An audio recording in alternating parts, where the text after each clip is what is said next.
اب رخ کرتے ہیں ننکانہ صاحب کا۔ فرض کی ادائیگی کے دوران ننکانہ پولیس کا بہادر جوان شہید۔ کانسٹیبل نسیم شہزاد 15 کی کال پر ساتھی کانسٹیبل وسیم کے ساتھ نارو گاؤں کے قریب ذرائع راوی کی دوسری جانب پہنچا۔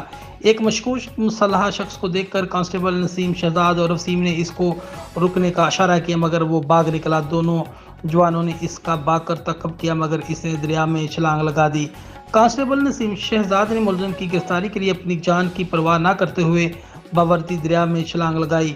گہرے پانی کی وجہ سے کانسٹیبل نسیم شہزاد ڈوب کر شہید ہو گیا۔